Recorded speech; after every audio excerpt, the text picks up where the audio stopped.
There was a female who was found on the side of a roadway. This particular person was found off of Pacheco Pass in unincorporated Gilroy. Pacheco Pass is also known as California State Route 152. Warning. The podcast you're about to listen to may contain graphic descriptions of violent assaults, murder, and adult language. Listener discretion is advised. Welcome to the Murder Police Podcast. The Happy Face Killer's unknown victim, Patricia Skiple, Part 1 of 2.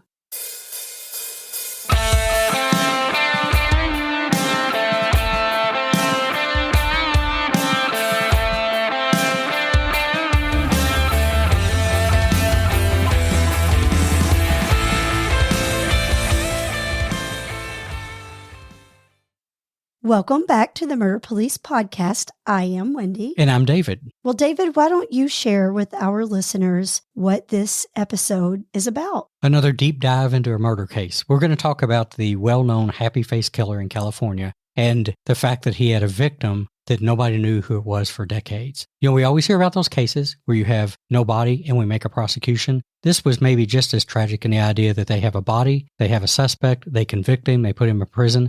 But it took decades to identify, and we're going to take the listeners to what it's like to talk to Sergeant Cat Catalano with the Santa Clara County Sheriff's Office about how much work goes in to identifying somebody that we don't know.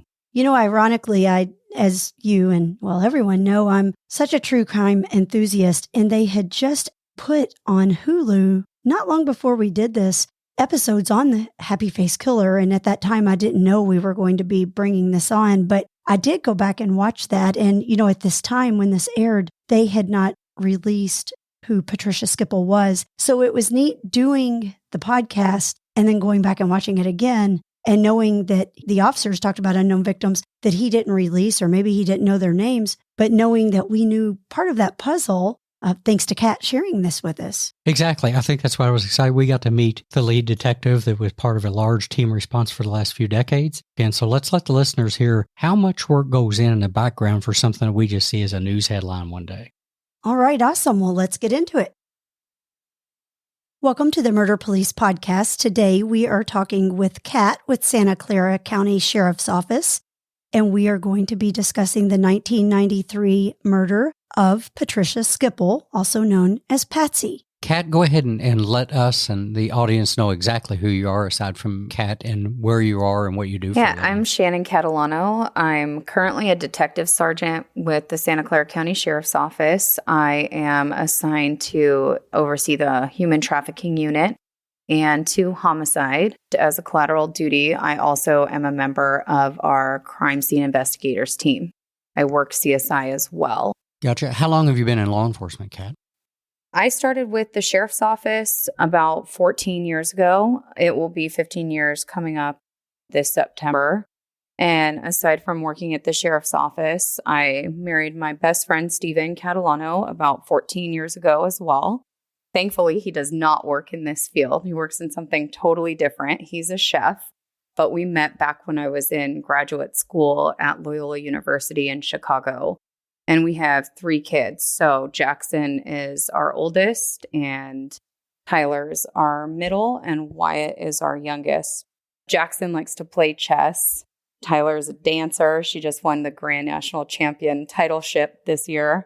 And my little one's starting his first season of football, so he's really excited about that. We're busy. Needless to say, I was going to say, you definitely stay busy. Stay busy. And at least, hey, you've got somebody to cook dinner for you, so that's always a bonus. All the time. That's true. Anything you want, he can make it. So that's always great.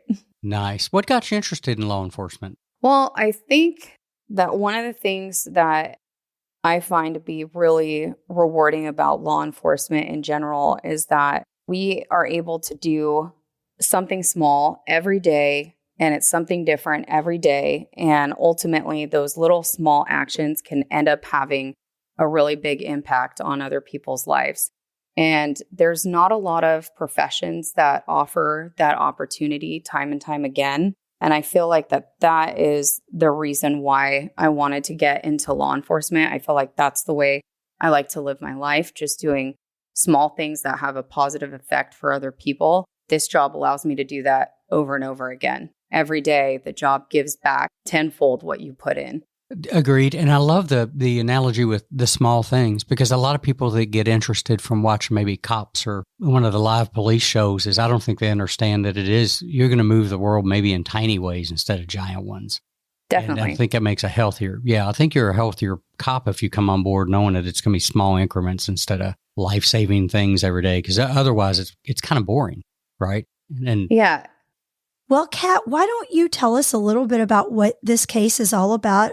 As I said, it's from 1993. So why don't you dig in a little deeper and give us some back history on it? Sure. To me, this case, and I think to our agency as a whole, that this case is really all about the pursuit of pursuing and just really being persistent in order to give a family answers about what happened to their loved one. For this case, we didn't know as we were investigating it who this person was, who this woman was, but we knew she was someone's daughter.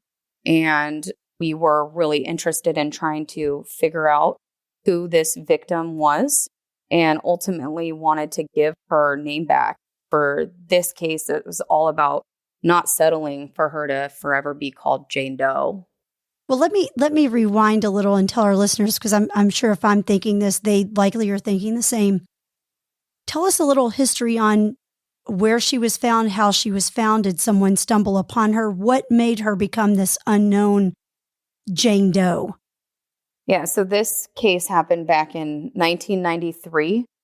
There was a female who was found on the side of a roadway.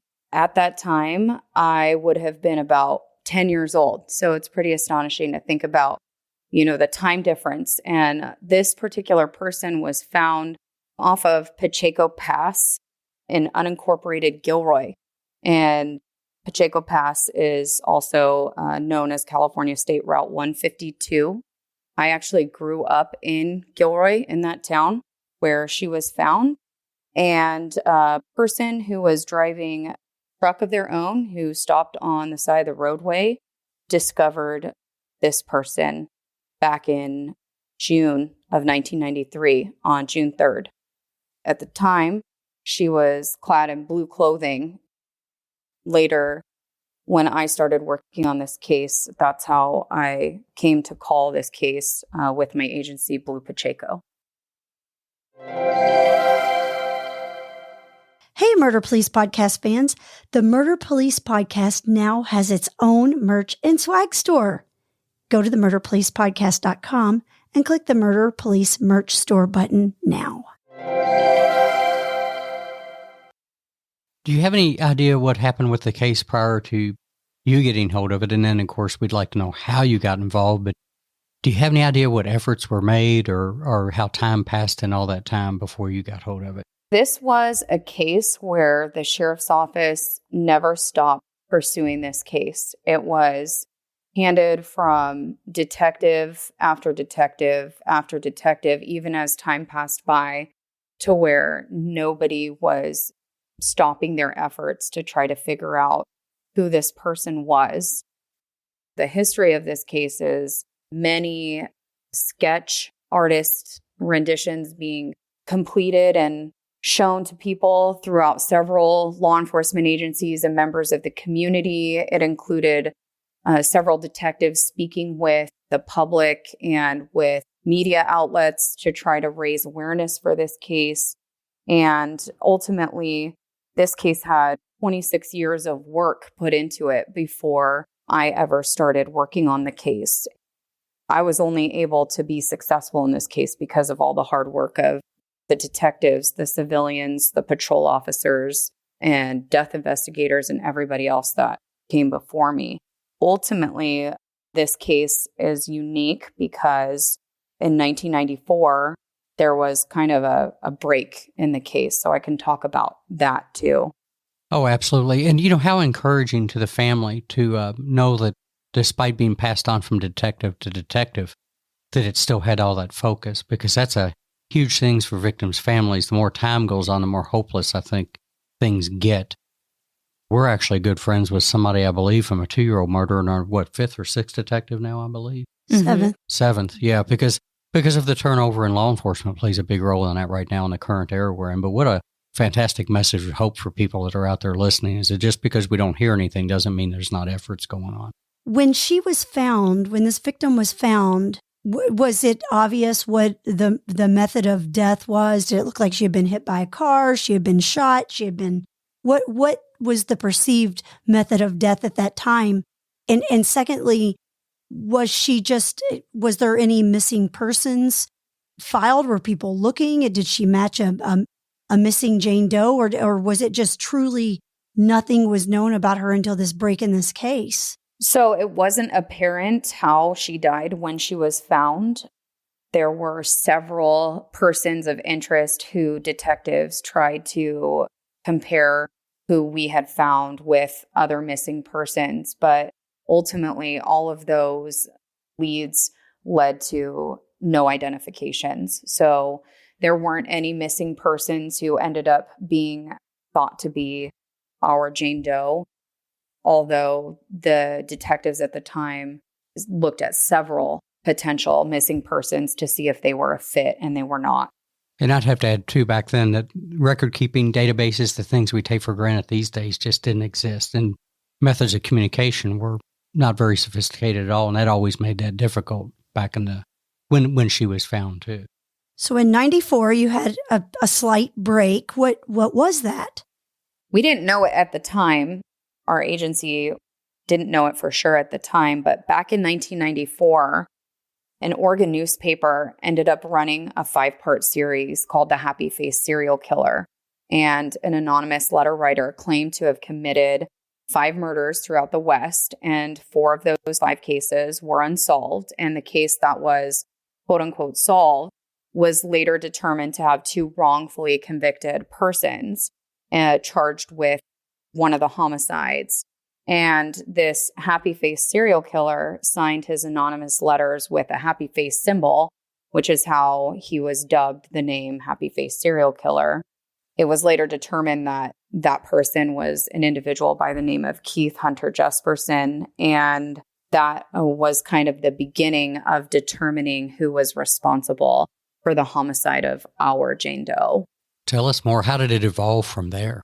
So there were some things that you mentioned previously about the communications being different back then versus now in 2022.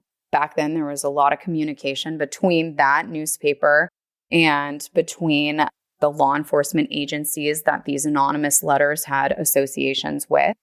And ultimately, there were some things that were disclosed that were unique to the case that were not available to the public.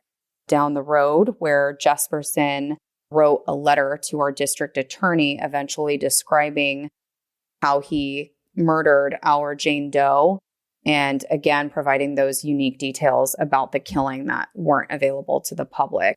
And ultimately, he ended up being charged in her death. So that's another thing that's really unique about this case, is that we have a conviction. And it was several years later that that conviction occurred. He wasn't convicted of homicide until July 27th, back in 2007. After that conviction, he still was not able to disclose the name of our Jane Doe, and she remained a Jane Doe. That's got to be kind of frustrating. On the one side, you get a conviction, but on the other side, like we'd started out with, you have a family somewhere that has no idea who this is or what their fate was. When I got assigned to the Detective Bureau, that was in 2015 when I first started. And I started kind of as a general detective, and I worked in a general crimes assignment, but I did have a unique opportunity to work under another sergeant, Rick Alanese, and he was my supervisor who kind of schooled me up on cold cases and how to work cold cases initially. He really unraveled the case of Arliss Perry, who was killed at the Stanford Memorial Church back in the 70s. And that unique opportunity kind of prepared me for this case. And after working with him and in general crimes, I got moved up north to the major crimes unit and eventually and the homicide unit. And while I was working CSI, I also had another unique opportunity to work with Sergeant Noe Cortez, who also resolved and untangled the case of Leslie Perloff, which was another homicide, which was done by a serial killer of a Stanford graduate. So both of those two cases really prepared me for when I was fortunate to be given the opportunity to work cold case.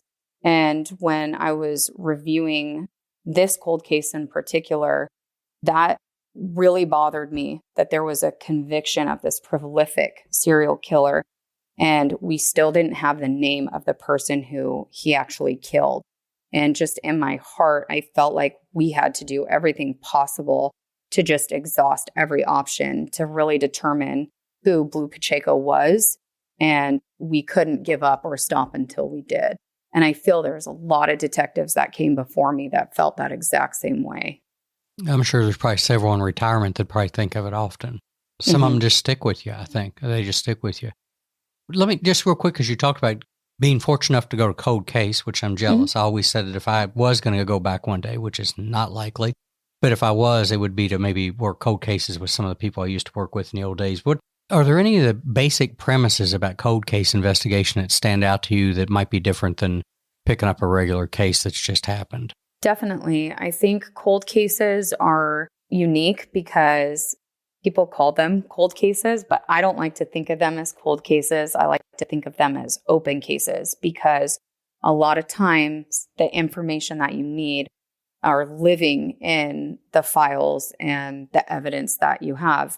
And that's not always, but sometimes. And things that are different when you're working these open cases are that somebody, if you just think about who you were as a human, 30 years ago versus now, you might be a completely different person. And the willingness or the cooperativeness of some of the people who were involved in investigations back when a case initially occurred might have been different than it is now. So all of these open cases are ones that are true opportunities to still be pursued differently. And if you do get the opportunity to work these cases, the great part is that you're a fresh new set of eyes. You're looking at something that people have looked at for a long period of time, and you have an opportunity to try to bring something, new to the table, or maybe technology now that didn't exist back when the case initially occurred.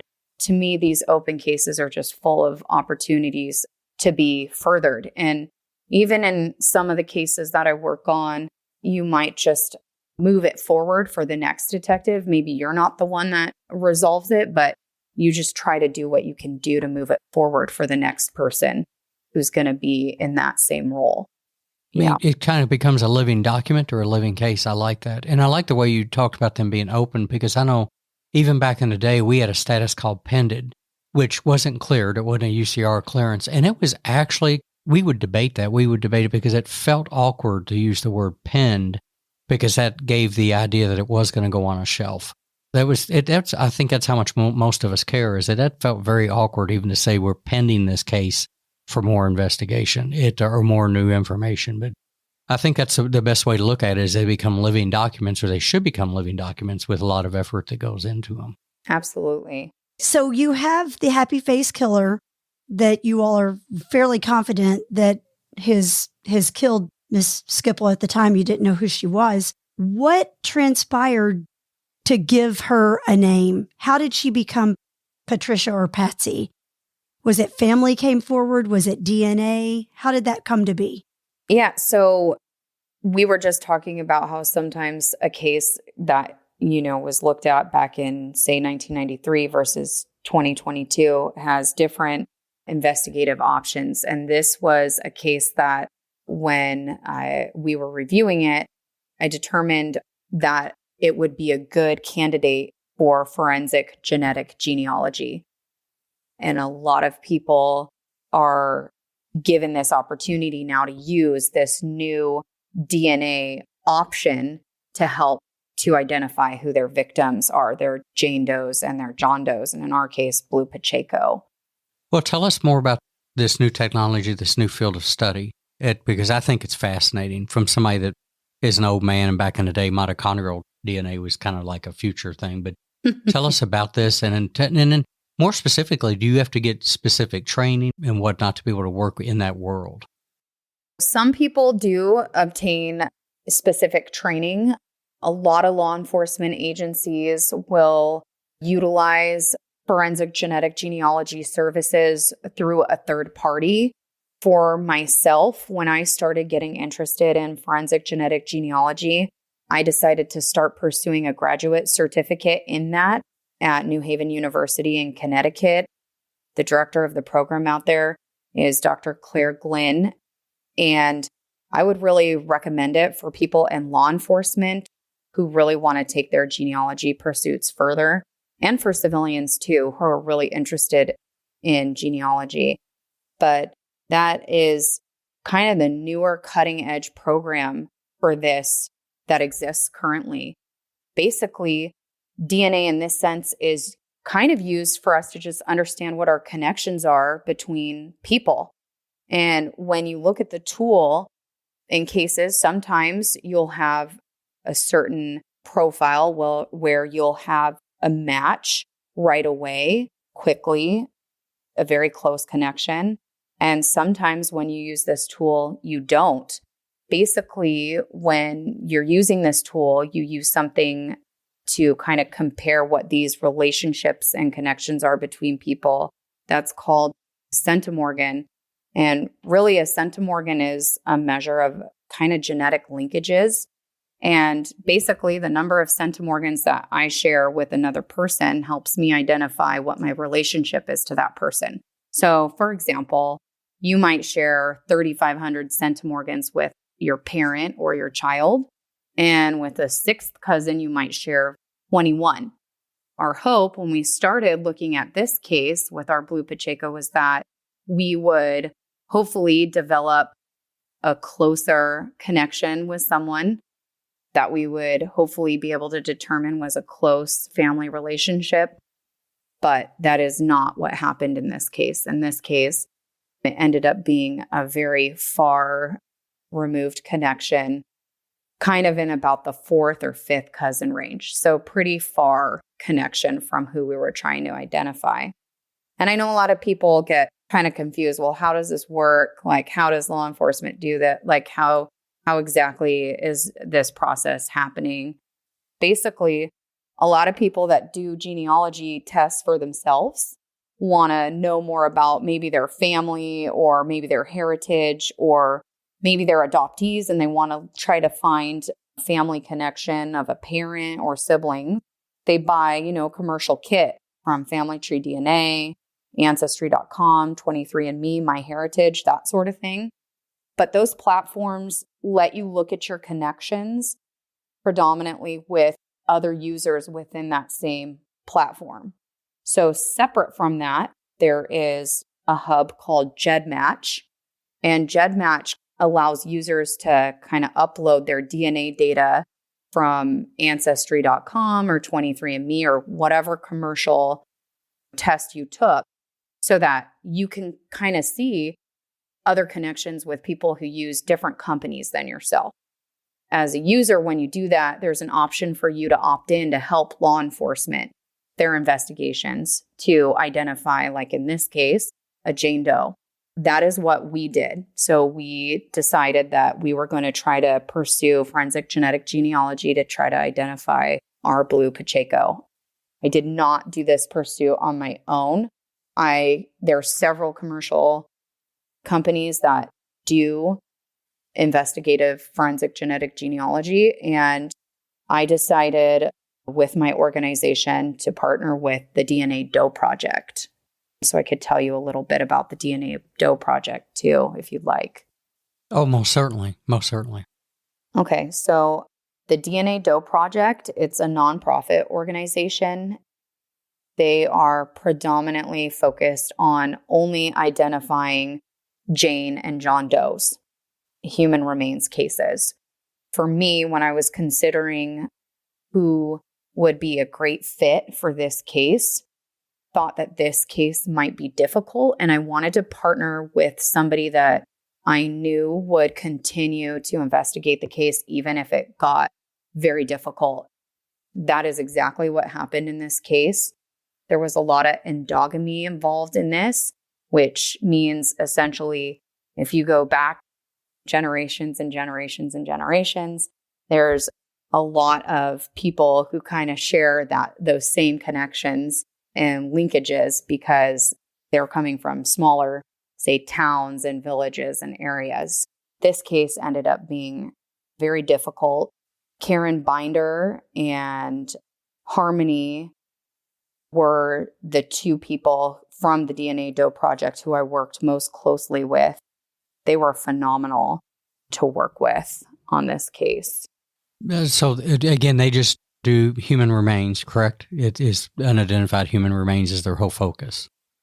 That's correct. That's their whole focus. And like I said, they're a nonprofit. So it's great because they get some wonderful funding for that. I will mention Harmony's last name because I didn't say it before, but it's Harmony Bronson. And the two of them and I started in 2019 together pursuing this.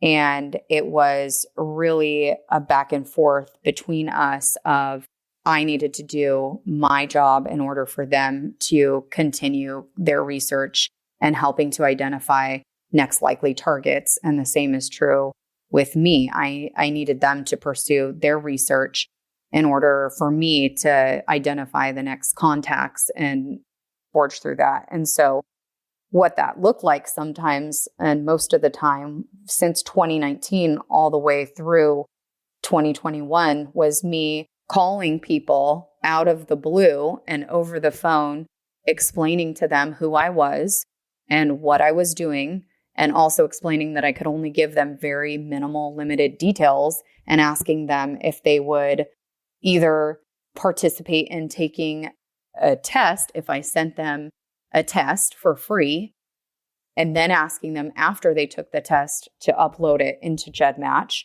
or inquiring if they had already taken a test and asking them to upload it into GEDmatch and opt into law enforcement, being able to use it. It's a really tedious process on this case because, like I said, our initial connection was pretty far removed from who our Blue Pacheco was. And it's an side investigation. I think when you get to those specialties, a lot of people that aren't around it don't understand that it becomes it has a breath and a heartbeat of its own. Yeah, I would say it's great because ultimately, like, I work for a larger agency, but there's a lot of smaller agencies that just don't have funding for these types of cases. So it's an excellent opportunity for smaller agencies who want to pursue something to identify the unknown human remains and can have it either partially or fully funded by them if needed. Gotcha. Yeah. And the other thing too is neat is that while people are doing that natural curiosity, right, about where they come from or where their family is that there's an option to participate with law enforcement investigations, which is kind of neat because you're actually maybe going to have a shot at answering some questions for somebody that need to be answered. So that's pretty special in and of itself. I agree. I think it's really, for law enforcement, it's really tough because initially GEDmatch used to opt in all the users automatically. And then there was kind of a privacy concern that was expressed. And they did the reverse. They made it so that you had to opt in on your own accord. And a lot of people just don't know that that's an option. And I think right now GEDmatch probably has about 1.4 million users, but that does not mean that they're all opted into law enforcement. But then you look at something like Ancestry.com, who has several millions of users, and you just imagine if we could access that, that'd be amazing. I think a lot of people who use it don't even know that that's a possibility. I think there's a lot of people who use these commercial kits for their own, reasons, whether it's through Ancestry or Family Tree DNA or 23andMe and MyHeritage, and they don't even know that there's an option to upload their data into GEDmatch to help law enforcement. And if everybody did that, that would help to identify these people who we have no idea who they are for their families. Yeah, that's something that it's a pretty incredible thing that's available for us to use now. Pretty commendable of people that would be willing to do that. So maybe listening to this show, we'll get the awareness up on that a little bit. Yeah, that would be amazing. So back to Patsy, Was she, I'm assuming, just buried as a Jane Doe and was then exhumed? Or how did this match up? You mean when she was initially found? Yeah. Or do you mean how? When she was initially found. When she was. Yes. Okay. Yeah, of course. When Patricia was initially found, she was not buried. I will say that she was just dumped on the side of the roadway. And at the time, detectives from the past and then over time were able to preserve some good DNA samples for being able to pursue genealogy. That's what I was going to talk about too, is that you may not have access to exactly where the samples came from, but just the idea that there was usable DNA from something that old, that's pretty special itself. When Patricia was found on the side of the road, she would have been 44 or 45 years old. I can't make a definitive determination about that because on the day that she was found, it was very close to her birthday. I can't discuss with definitive certainty if she was 44 or 45, but she was either 44 or 45. So she was a young lady, very young. So at what point in the investigation, I guess after she was identified, was family contacted or was it difficult finding relatives? When we're doing these forensic genetic genealogy investigations, and when I was talking about how we would call people out of the blue and ask for them if they would consider helping us by either testing or uploading their data to GEDmatch if they had already tested, we know as investigators, as we're getting closer and closer to our target, that eventually we will likely come across or possibly come across somebody who may know our victim. In this case, that's essentially what happened. Hey, you know there's more to the story, so go download the next episode like the true crime fan that you are. The Murder Police podcast is hosted by Wendy and David Lyons and was created to honor the lives of crime victims, so their names are never forgotten. It is produced, recorded, and edited by David Lyons. The Murder Police podcast can be found on your favorite Apple or Android podcast platform, as well as at murderpolicepodcast.com, where you will find show notes, transcripts, information about our presenters, and a link to the official Murder Police Podcast merch store, where you can purchase a huge variety of Murder Police Podcast swag. We are also on Facebook, Instagram, and YouTube, which is closed caption for those that are hearing impaired. Just search for the Murder Police Podcast and you will find us. If you have enjoyed this podcast, please subscribe for more and give us 5 stars and a written review on Apple Podcasts or wherever you download your podcasts. Make sure you set your player to automatically download new episodes so you get the new ones as soon as they drop. And please tell your friends. Lock it down, Judy.